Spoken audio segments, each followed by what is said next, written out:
Hi, this is Kim McAllister, and we're going to take a moment and talk about measures of and data collection in research. We're going to talk first about central tendency, and this is the way quantitative data will cluster around some sort of value. And this gives you some information about typical cases that can be found in the data. And you'll hear terms like mean, median, mode, and range. And so we're going to break this down so this all makes sense. So the whole goal of central tendency is to find a single score that represents the entire group or that's typical.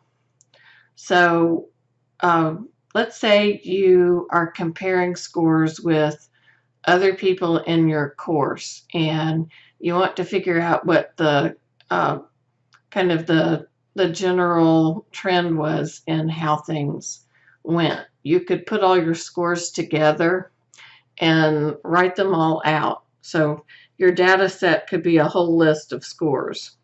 Everyone in your group would write down their score. And you can look at the scores, and that tells you what everyone made. But you want to find some way to express what this means. So this is the way that we could do that. We could do something called the mode, which is where we identify the most commonly occurring data set. You could use that by looking at the temperatures of a group of people like we did in this sample here.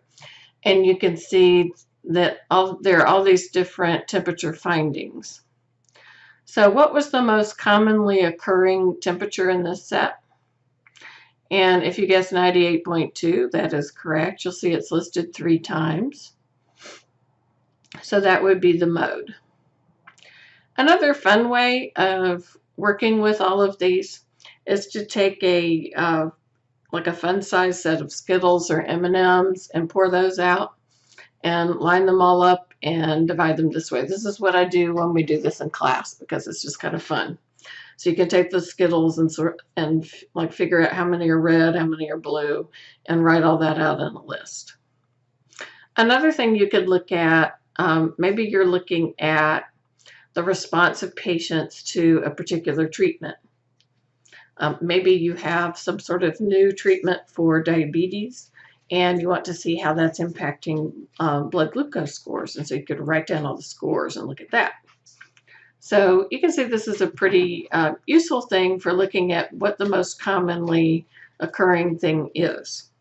Now, is that always the best way to measure your data? The answer to that is no. Sometimes you're not looking for the most commonly occurring data set.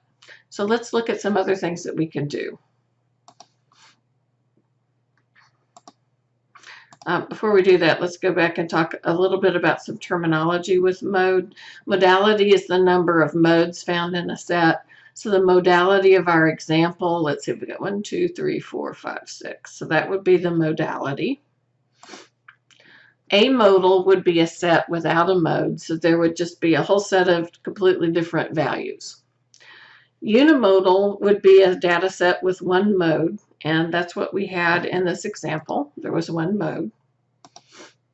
Bimodal would be a set with 2 modes. So the other most commonly occurring, let's see, we have 98.7. We don't have another one.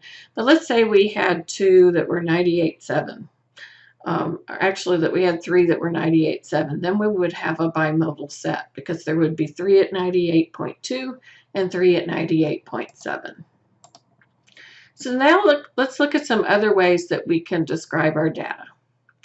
So the median is the value center. So this means half of the data is above and half of the data is below. And so it's going to identify what the midpoint is of the data.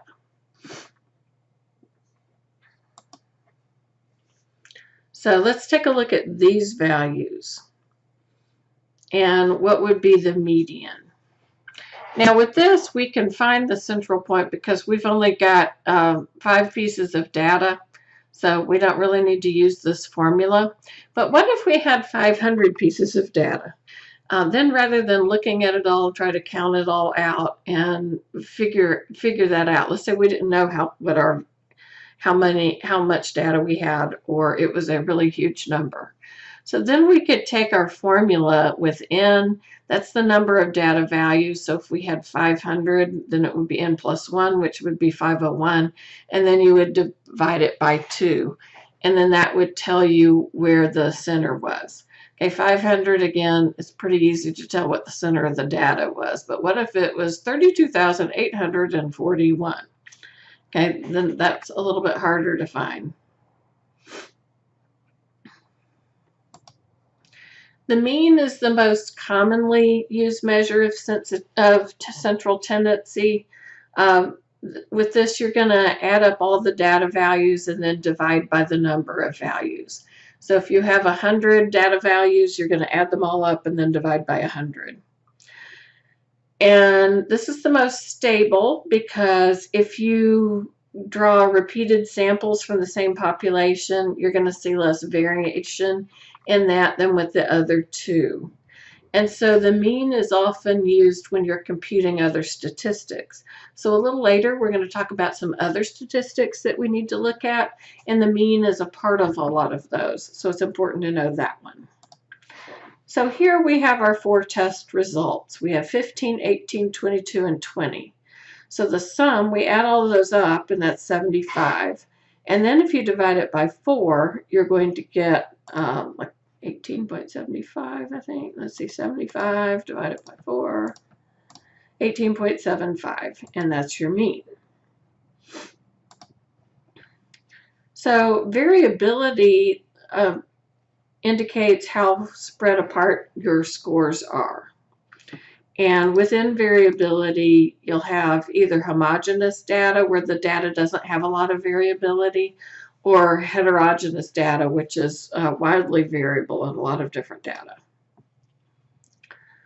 Know that range is the difference between the maximum and minimum of your value set. And because these are the most extreme values, the values, this may not be a stable measure. It's helpful to know what the bottom and the top numbers are in certain cases. If you're looking at the semi-quartile range, that's the range of the middle 50% of the data. And that tells you how wide the data is dispersed.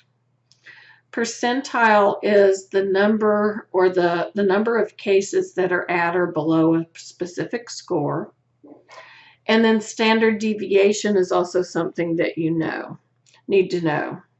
So with standard deviation, you're going to find the variation. That's how far the score deviates from the mean. So you're going to find your mean and then look at your score. Subtract your score from the mean. Then you're going to do that with every single piece of the data set, and then add all of those differences together and then square it. And then you're going to average the result. So this gives you the variance, and then you're going to find the square root of that variance, and then you have the standard deviation. So that kind of helps you to see what you're looking at. Again, this is central tendency, and this is used to kind of give an explanation to the data.